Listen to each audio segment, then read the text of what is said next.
When I tell y'all Murphy's Law was in effect, anything that could have went wrong in that time span absolutely went wrong. Saint Laurent, $100,000 on the fronts. Hella blunts, I just wanna wake up on your thigh. On the yacht, the minerals that's rented, windows tinted. Hey boo, welcome back to another episode of At the Altar. I have not done an At the Altar episode in I don't know how long, but some things unfolded today, and I was like, you know what, this is the perfect time to talk about it. So grab your snacks, grab your drinks, grab your blankets, and let's get comfortable at this altar. So, for those of you who have been following me for a while, you know, back in August, I left my job, and it's been an emotional roller coaster ever since then. And I have this thing where it is so hard for me, for whatever reason, to talk about the things that I've been through, because I guess in the back of my mind somewhere, I'm just like, girl, don't nobody want to hear all of that. But I remember when I was going through what was the worst point of my life, which we're going to talk about in a second. And I wish that somebody was sharing their story. I wish that I could have gotten some encouragement from somebody else who had been through maybe not the same thing, but something similar. So I am making it my prerogative to talk more and to share more and to be a lot more vulnerable than I have. And we talking about it today. So in order for y'all to understand today, which we'll get to in a second, I'm gonna have to take you all the way back to like May of 2019. And if you've been following me for a while, you know that back in May of 2019, I was homeless. I was homeless from May of 2019 all the way up until March of 2020, right before Pandisha decided to show her rear end. Right? And this was one of the hardest points of my life. I was going through my Saturn return. Actually, I was just about to come out of it. And when I tell y'all Murphy's Law was in effect, anything that could have went wrong in that time span absolutely went wrong. And I had a moment today where I was sitting here at the altar and I was like, you know what? My folks have brought me a mighty long way. And it is low key disrespectful for me to not keep that in mind, for me to not reverence that, for me to not put all of my faith in the fact that they showed up for me before, they have continued to show up for me, and they will continue to show up for me.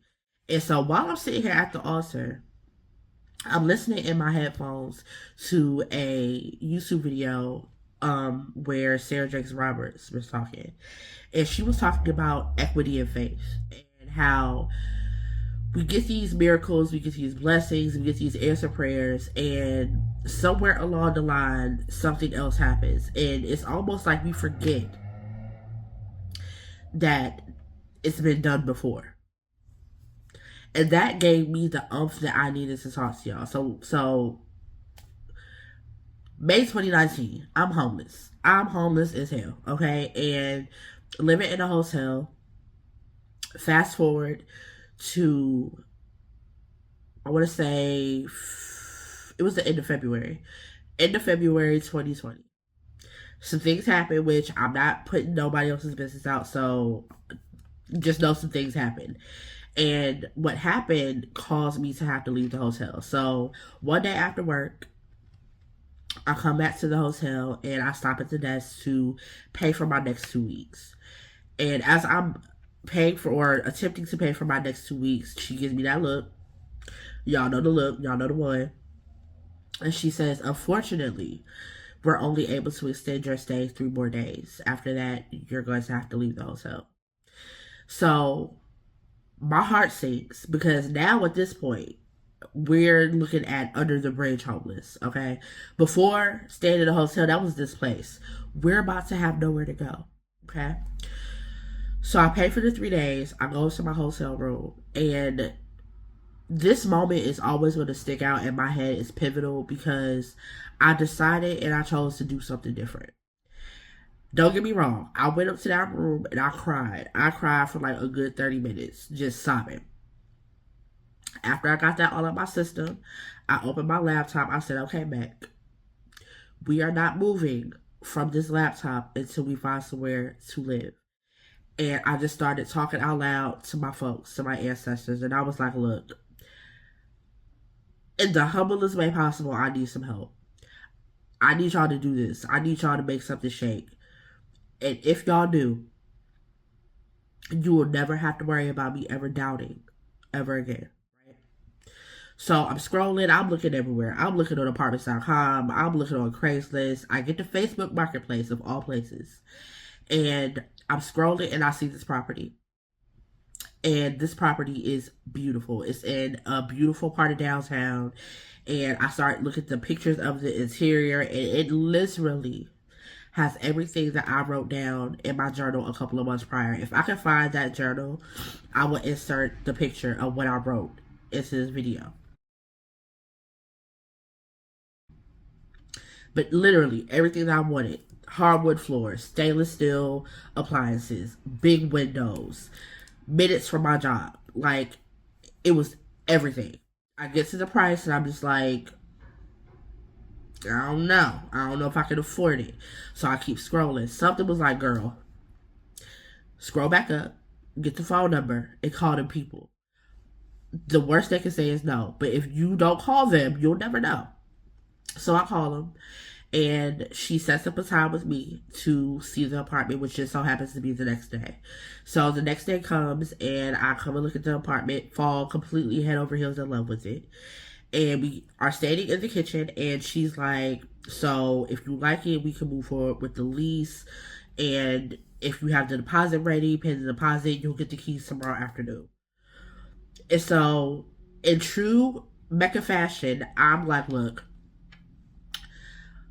I don't see how y'all are going to be able to rent this to me. Like, the idea of it's great, but I have an eviction and this and the third. She's like, whoa, whoa, whoa, whoa, whoa. Do you have the first month's rent?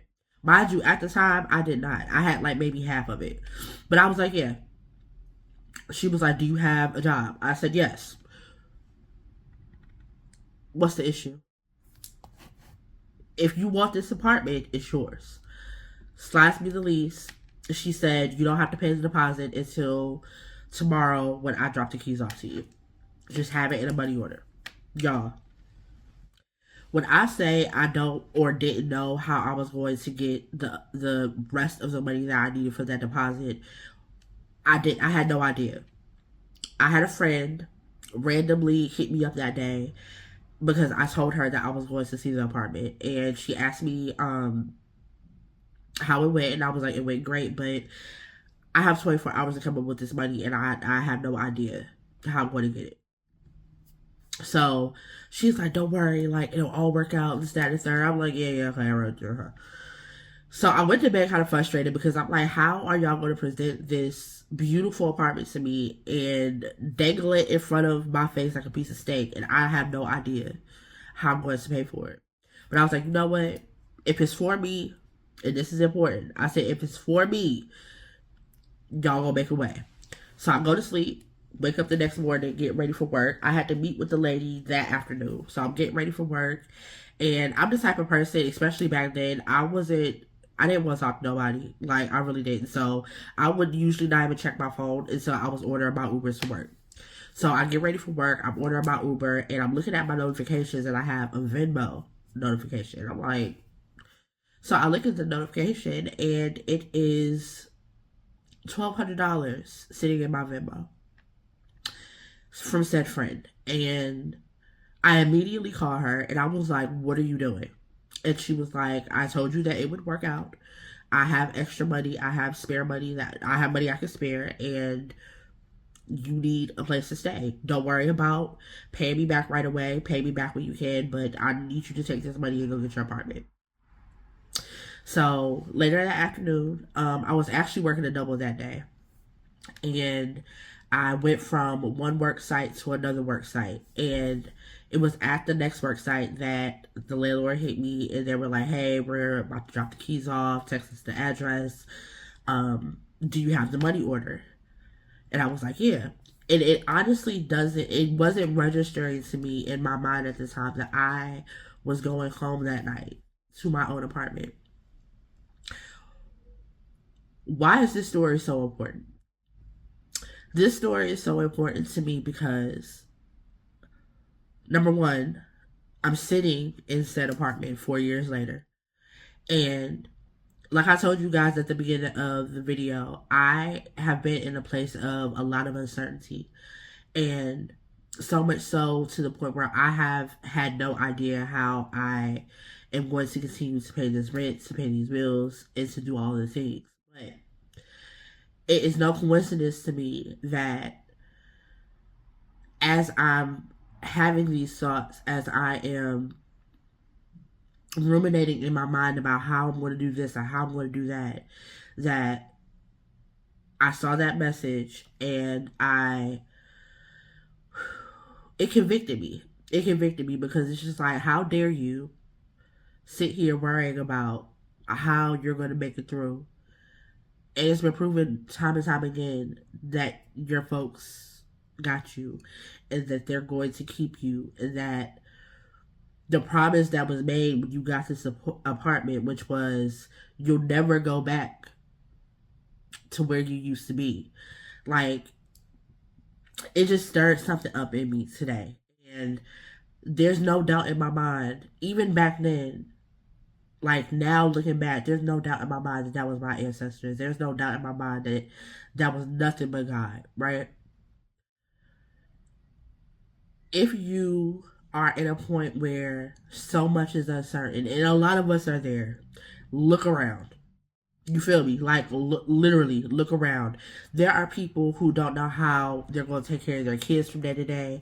There are people that don't know how they're going to get to work from day to day, how they're going to put food on the table for their families, gas in the car, necessities. We're not talking about extras, we're talking about necessities. There are people that don't know how they're going to make it day to day. So you're not alone in that, right? However, we all know that Pluto just moved into Aquarius. And I feel like one thing that a lot of the astrologers that I've been watching and following for however long have been stressing is that before change often comes destruction, right? And I want you in this moment, wherever you're sitting, to think back to a time where you prayed for something, right? And you got that thing. But don't focus on the getting of the thing. Think back to what things were like right before you got that thing, right before that prayer was answered, right before you got the blessing. It was probably chaotic. It was probably a tower moment happening, right? But that tower moment led to something so beautiful, probably even more beautiful than you could ever imagine. And that was my point in telling that story. At that point where I found this apartment, things were the worst that they had ever been. Even to this day, they were the worst that they had ever been. And in my mind, there was no way that I was going to be able to pull off getting this apartment just to be sitting in it 4 years later. So, as we continue to live this life, as we continue to navigate and maneuver these changes, I don't want y'all to give up hope. I don't want y'all to give up on yourselves. As my cat is whimpering in the background, I don't know what he's dreaming about, but confirmation. I don't want you guys to give up right before the blessing. And I feel like that's why it's so important for me to share my story, because if there is anybody whose life has been the epitome of keep fighting the good fight, it has been mine. I don't sit in front of you guys and I don't tell you guys these things because I'm looking for clout or I'm looking for attention or anything like that. It's because when I was going through what I was going through, that's all I ever wanted was somebody to understand. It was always people telling me, just keep it up, just things are gonna work out and this, that, and the third, which is great. The encouragement was great, but I wanted encouragement from somebody who had been through the things I had been through. And I needed to see with my own eyes that if things could get better for this person, that they can get better for me. And I'm telling you this. If things can get better for me, If I could walk away from my stable job in an economy that is trash and everything is inflated and still have the faith that I'm going to be taken care of and that I'm going to be provided for, and these things are true, I have been taken care of and provided for, that it can happen for you too. Okay, so this week, spend some time at that altar, spend some time with your folks, and spend some time in gratitude, thanking them for the things that they've already done for you, remembering the things that they've already done for you and the ways that they've kept you. And keep that in mind when you are having moments of doubt, when you're having moments of uncertainty, when you are having moments of just anxiousness, right? Keep those things in mind. And I tell you guys all the time, and so many other people say the same thing, the biggest way to get more blessings is to be thankful for the things that you already have, even if the things that you have are not the things that you want. Okay, so I hope this was helpful. I hope you listen to this when you are lacking in faith and you are lacking in vision. Okay, because maybe it gets hard out here, and sometimes we get tripped up by the things in front of us, the reality that's in front of us. But we gonna be all right. So I hope you guys have a great week. Be great, get bread, stay all the way alive, and with everything be intentional. Have the week you conjure. All my information is down below in the box. Let's connect. Peace.